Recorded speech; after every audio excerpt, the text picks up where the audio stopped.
그 다음에 세 번째, 성령의 검인 하나님의 말씀이 풍성하게 거할 것. 골로새서 3장 16절, 골로새서 3장 16절, 그리스도의 말씀이 너희 속에 풍성히 거하여 모든 지혜로 피차 가르치며 공면하고 시와 찬미와 신령한 노래를 부르며 마음에 감사함으로 하나님을 찬양하고 또 무엇을 하든지 말이나 일이나 다 주 예수의 이름으로 하고 그를 힘입어 하나님 아버지께 감사하라. 여기 보면 16절에 그리스도의 말씀이 너희 속에 풍성히 거하여, 그리고 이 뒤에 모든 죄로 피차 가르치며 고면하고 시와 찬미와 신령한 노래를 부르며 마음에 감사함으로 하나님을 찬양하고 또 무엇을 하든지 말이나 일이나 다 주 예수의 이름으로 하고 그를 힘입어 하나님 아버지께 감사하라. 생각나시죠? 아까 성령의 충만을 받으라 하실 때 성령 충만의 결과 나타나는 성령의 열매에 대한 말씀이나 이 말씀이나 똑같지 않아요. 단지 성령 충만을 받아라 하는 말씀과 너희 속에 말씀이 풍성히 거하여 이 대목만 다른 것이지 결과는 똑같습니다. 항상 기뻐하라, 시짐하고 기도하라, 범사에 감사하라 말씀하고 똑같지 않아요. 이 말씀은 성령의 지배와 다스림, 인도하심, 성령 충만을 받으려면 너희 속에 하나님의 말씀이 풍성하게 거해야 된다, 이 말씀하시고 계시는 거예요. 말씀 충만. 왜냐하면 성령님은 역사하실 때에, 나를 통해서 하나님의 일을 하실 때에 말씀으로 하셔요. 뭘로 하신다고? 말씀으로 하십니다. 우리가 그 말씀에 순종과 따르고 자기 부인되고 내가 그 말씀에 굴복하고 순종과 따라갔을 때 역사해가지고 열매를 맺히신다, 그런 뜻이에요. 그러니까 내 속에 말씀이 풍성하게 거해야 되죠. 요한복음 16장 13절, 그러나 진리의 성령이 오시면 그가 너희를 모든 진리 가운데로 인도하시리니 그가 자유로 말하지 않고 오직 듣는 것을 말하시며 장래를 너희에게 알리시리라. 진리의 성령, 그러니까 말씀으로 역사하시는 성령님이다, 그런 뜻이에요. 그 성령님이 우리를 말씀 가운데로 인도하십니다. 그 말씀으로 일을 하셔요. 성령은 말씀이라는 철로가 없으면 절대 역사하실 수가 없어요.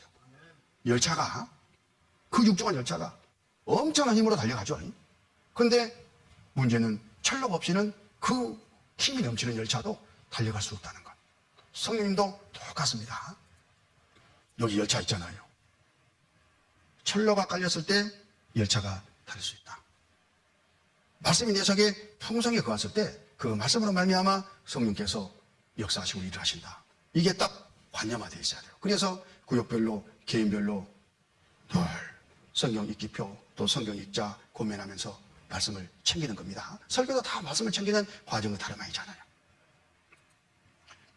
히브리서 4장 12절, 하나님의 말씀은 살았고 운동력이 있어 좌우의 날선 어떤 것보다 또 예리하여 혼과 영과 및 관절과 옷을 찔러 쪼개기까지 하며 또 마음의 생각과 뜻을 감찰하나니 하나님의 말씀은 살았고 운동력이 있다, 능력이 있다는 말이에요. 실제 일을 하신다, 그런 뜻입니다.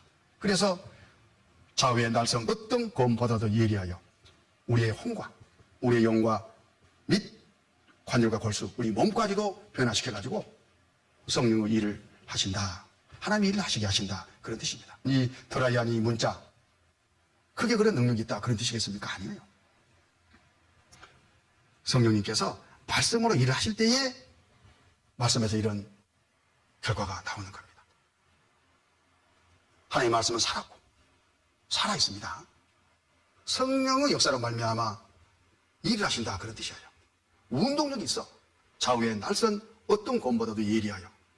좌우의 날선 검, 우리가 이제 칼을 한번 상상해봐요. 보통 한쪽만 날이 있잖아요. 이 칼은 좌우에 날이 있어. 좌우에 이렇게 가면 이대로 베어지고, 이렇게 가면 이렇게 베어지고, 왔다 다 베어버려. 우리 혼과 영과 및 관절 골수까지 다 찔러서 쪼개버려요.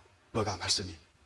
성령으로 말미암아 이 일이 이루어진다. 그러니까 성령 충만이 받아지지 아니하면 이런 내 신앙의 변화는 없는데, 이런 신앙의 변화가 있으려면 성령이 쓰시는, 역사하시는 이 말씀이 내 속에 풍성히 거해야 된다. 성령 충만의 조건이에요. 에베소서 6장 17절 같이 한번 읽습니다. 구원의 투구와 성령의 검 곧 하나님의 말씀을 가지라. 그래서 이렇게 말씀하시는 거예요. 하나님의 말씀을 가지라. 하나님의 말씀이 뭐길래? 성령의 검, 성령의 무기, 성령께서 역사하시는 도구다, 그런 뜻입니다. 그래서 우리는 말씀을 묵상하고 듣고 배우고 깨닫고 해가는 것에 절대 게을리해서는 안 된다, 그런 고면을 받습니다. 그 다음에 네 번째, 성령 충만의 조건 네 번째, 성령의 소욕을 소멸치 아니할 것. 성령의 소욕을 소멸할 수도 있기 때문에 이렇게 말씀하시는 거잖아요. 오늘 본문 말씀 가운데 성령을 소멸치 말라는 말씀이 있는데, 데살로니가 전서 5장 19절, 성령을 소멸치 말며, 앞에 성령 충만을 받아라 하고 말씀하신 뒤에 첫 번째, 성령을 소멸치 말라, 이렇게 말씀하잖아요. 마귀는 어떻게 해서든지 그 성령의 소욕을 소멸케 하는 일을 해요. 온갖 수단과 방법으로.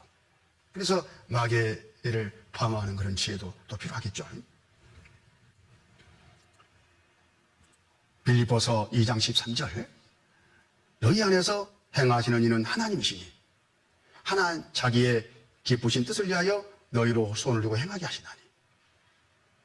몸된 교회 안에 또 각 사람 구원받은 사람 안에 성령님이 함께 하시잖아요.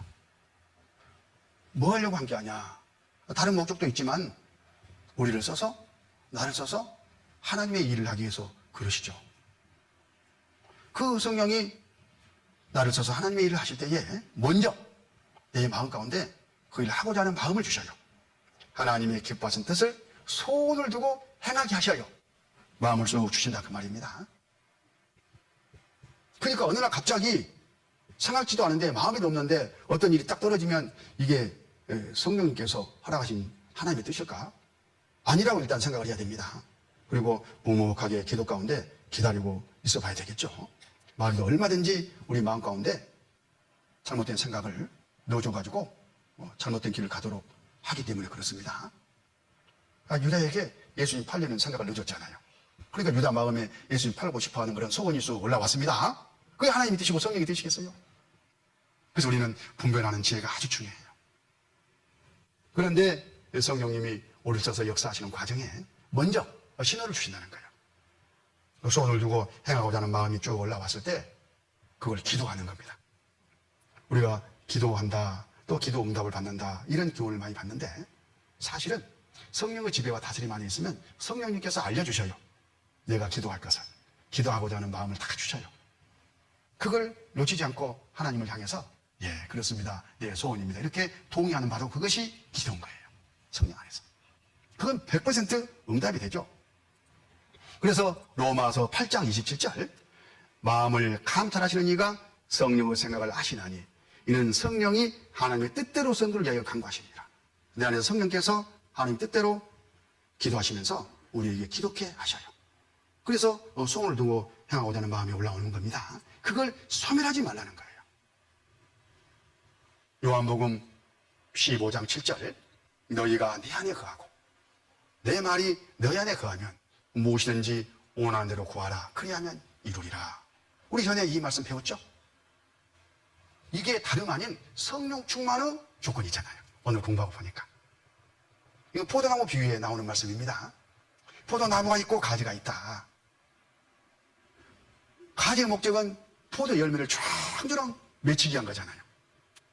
근데 그 포도 열매는 가지가 맺히는 게 아니라 나무가 일을 해가지고 가지에게다가 맺혀 놓는 겁니다.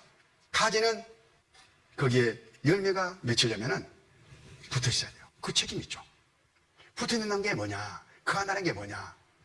성령 역사하시는 몸된 교환의 풍덩 잠기고, 두 번째, 자기 기능을 포기하고 자기를 부인하는 그런 상태가 다름 아닌 내 안에 거하라, 그 말씀을 이루는 거예요. 그게 너희가 내 안에 거하고 내 말이 내 안에 거하면 그의 말씀이 내 풍성하게 거해야 된다고 오늘 교훈 받았잖아요. 이 말씀이 뜻이에요. 그러면은 뭐 원하는 대로 구하라. 원하는 대로. 원하는 것은 누가 줘요? 성령님께서 원하면 주신다니까요. 그대로 구하는 거예요. 그게 기도예요. 그러면 이루리라. 누가? 주님이 나무와 가지에다 열매 맺혀 넣듯이 나를 사랑하사 나를 위하여 자기 몸을 버리신 하나님의 아들께서 그 믿음의 그 가지에다가 일을 하셔가지고 주렁주렁 과실을 맺혀 넣으셔요.